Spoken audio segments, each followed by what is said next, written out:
ہر شب جمعہ اور جمعرات کی درمیانی رات یہ درود شریف پابندی سے کم از کم ایک مرتبہ پڑھے، موت کے وقت سرکار مدینہ صلی اللہ تعالی علیہ وسلم کی زیارت کرے گا، اور قبر میں داخل ہوتے وقت بھی یہاں تک کہ وہ دیکھے گا کہ سرکار مدینہ صلی اللہ تعالی علیہ وسلم اپنے رحمت بھرے ہاتھوں سے اسے قبر میں اتار رہے ہیں۔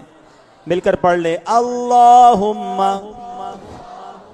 صلی وسلم وبارک علی سیدنا محمد النبی الامی الحبیب العالی القدر العظیم الجاہ وعلی آلہ وصحبہ وسلم۔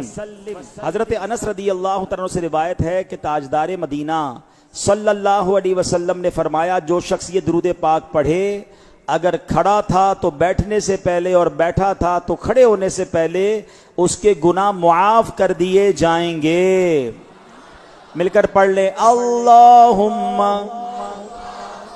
صلی علی سیدنا و مولانا محمد وعلی آلہ وسلم۔ جو یہ درود پاک پڑھتا ہے اس پر رحمت کے 70 دروازے کھول دیے جاتے ہیں۔ مل کر پڑھ لیں، صلی اللہ علی محمد۔ علامہ احمد ساوی رحمت اللہ تعالی بعض بزرگوں سے نقل کرتے ہیں، اس درود شریف کو ایک بار پڑھنے سے 6 لاکھ درود شریف پڑھنے کا ثواب حاصل ہوتا ہے۔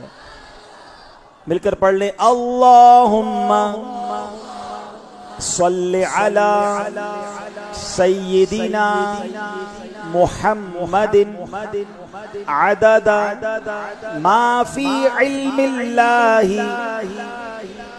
صلاۃ دائمۃ بدوام ملک اللہ۔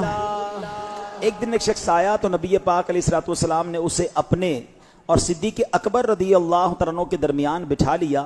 اس سے صحابہ کرام علیہ رضوان کو حیرت ہوئی کہ یہ کون بڑے مرتبے والا شخص ہے۔ جب وہ چلا گیا تو نبی پاک علیہ الصلوۃ والسلام نے فرمایا، یہ جب مجھ پر درود پاک پڑھتا ہے تو یوں پڑھتا ہے۔